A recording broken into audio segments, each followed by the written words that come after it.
మనం నవరసాల గురించి తెలుసుకున్నప్పుడు శృంగారం, వీరం, హాస్యం, రౌద్రం, బీభత్సం, భయానకం, శాంతం, కరుణ, అద్భుతం ఇలాంటివన్నీ ఉన్నాయి. అందులో ఇంపార్టెంట్ అంటే ముఖ్యంగా మనకు త్రూ బుక్స్ ద్వారా పెద్దలు చెప్పింది ఏంటంటే శృంగారం అనేది చాలా ఇంపార్టెంట్. దీన్నే లవ్, అట్రాక్టివ్నెస్, రొమాన్స్ అని అంటారు. శృంగారం అంటే ఏదో చెడు భావంతో, చెడు ఉద్దేశంతో ఆలోచించాల్సిన అవసరం లేదు. లవ్, అట్రాక్టివ్నెస్, రొమాన్స్ అని కూడా అర్థం ఉంది. So at the time of performance చేస్తున్నప్పుడు be careful with this performance. ఎందుకంటే శృంగారం శృతి మించితే కూడా వేరే అర్థాలకు దారితీసే ప్రమాదం ఉంటుంది. కాబట్టి జనరల్గా లవ్, అట్రాక్టివ్నెస్ని మనం శృంగారం అంటాం. కాబట్టి గుర్తుంచుకోండి, నవరసాల్లో ప్రధానమైంది శృంగార రసం. సో ఇవన్నీ మనకి భరతముని నాట్యశాస్త్రంలో రాయబడి ఉన్నాయి.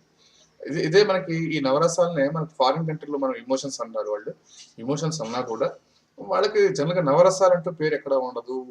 వాళ్ళేదో 5 6 పెట్టుకుని ఉంటారు. దాన్ని వాళ్ళేదో మిక్స్ చేసుకుని దాని ప్రకారం వాళ్ళ లెక్క వేరు, మన లెక్క వేరు. సో మన according to Indian culture, Sanskrit culture, వేదాల ద్వారా వచ్చిన కల్చర్ ద్వారా మనకి తెలిసినంటే నవరసాలు అంటే 9 నవరసాలు. సాంస్క్రిట్ భాషలో రాయబడింది.